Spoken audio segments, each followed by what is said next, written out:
The Wars of the Roses was a brutal clash between two royal families, fueled by ambition, betrayal, and bloodshed.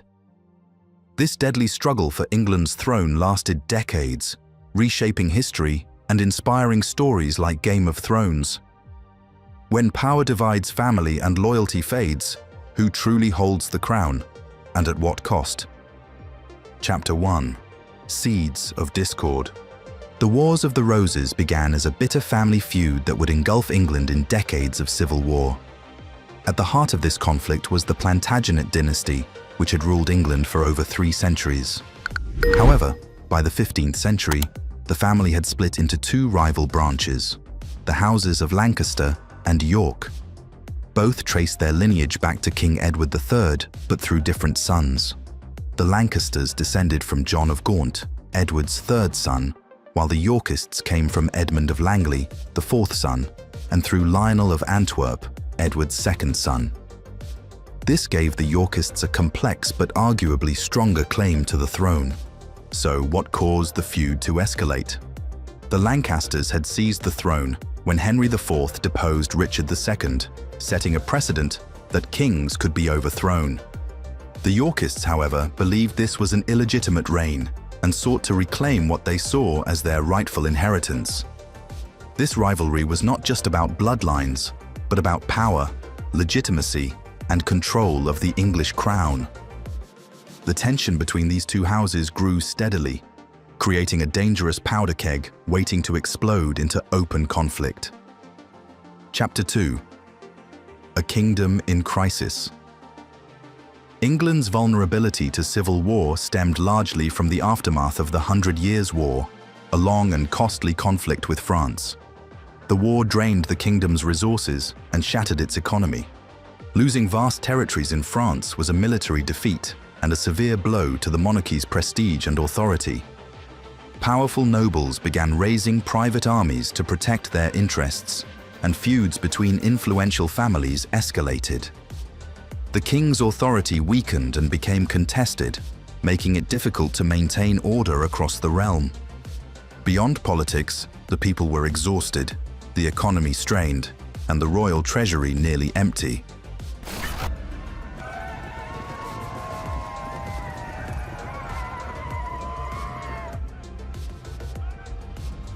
This combination of factors created the perfect environment for the Wars of the Roses to erupt. England stood on the brink, vulnerable to collapse from within as much as from foreign threats. The weakened monarchy after the 100 Years' War ignited this devastating civil conflict. Chapter 3. The Mad King and the Rise of York. At the center of this turmoil was King Henry VI. Henry was a gentle and deeply religious man, but he was not a strong ruler.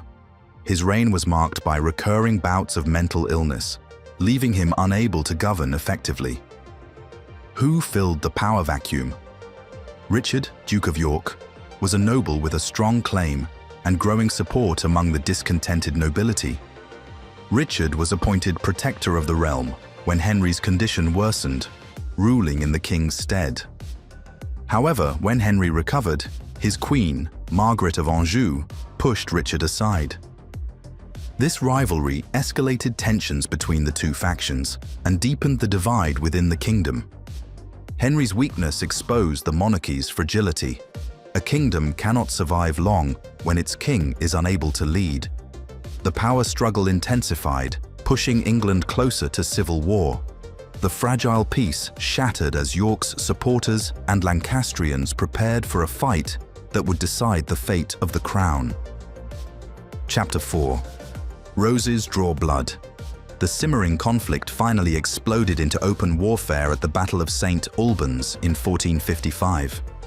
This was not a minor skirmish but a decisive clash.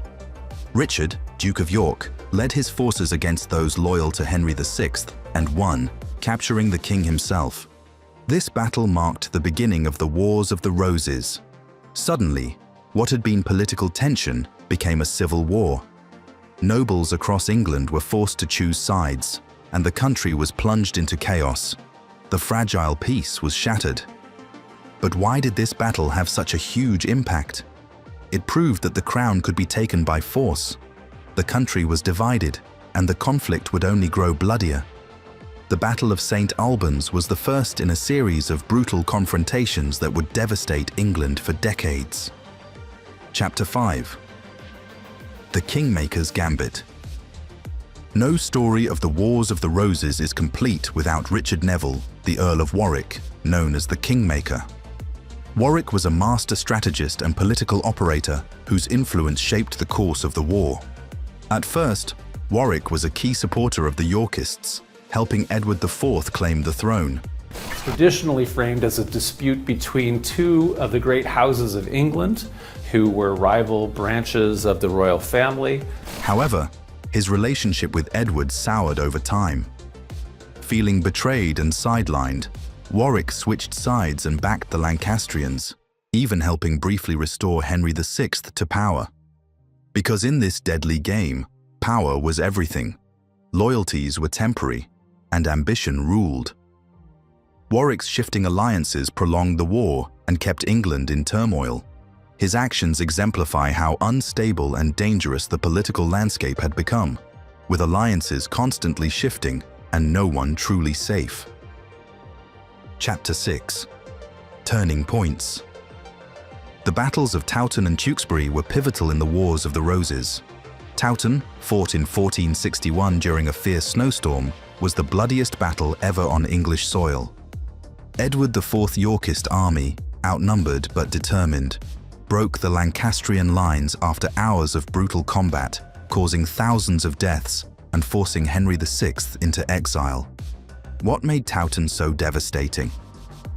Although Edward IV was crowned king, the conflict continued.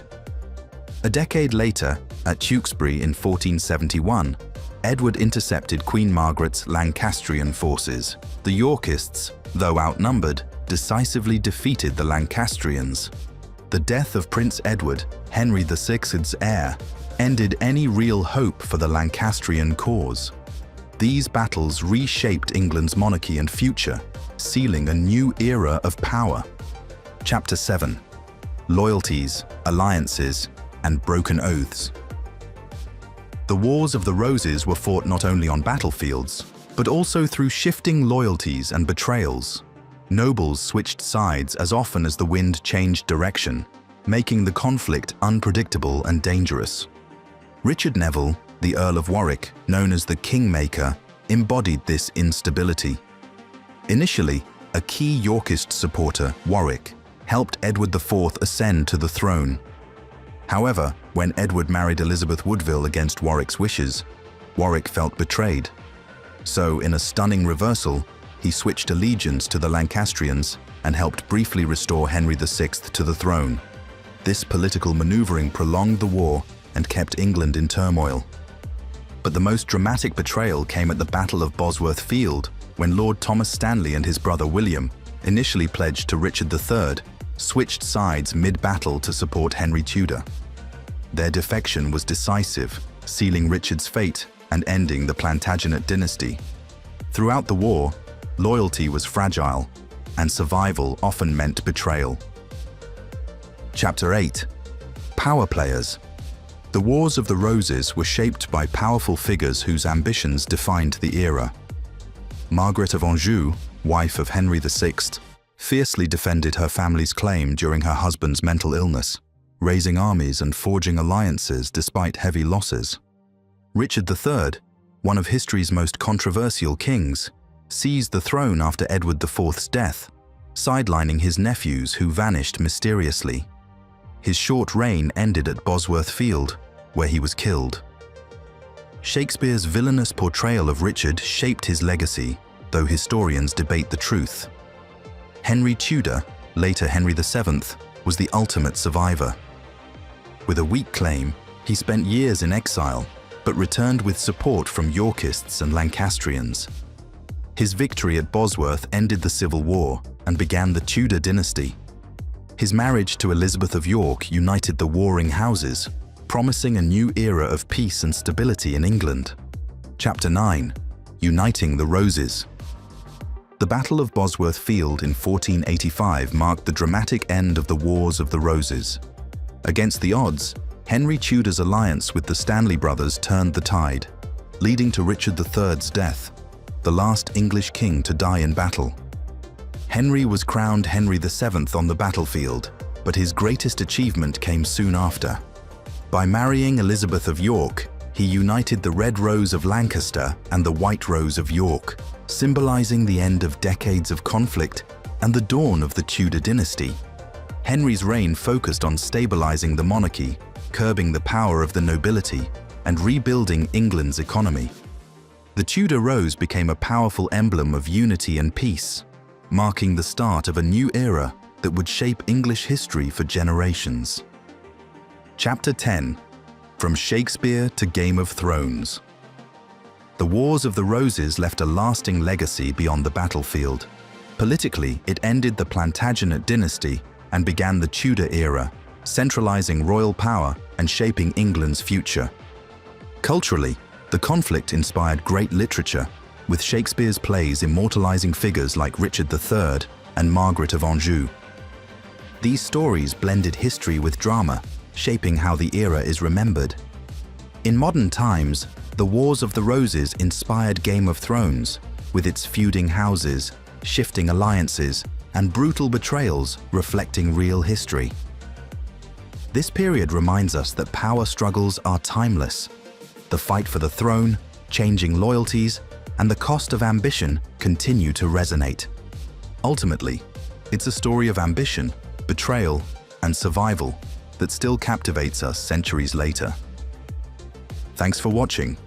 If you enjoy this video, please like, subscribe, and comment below with your thoughts or questions.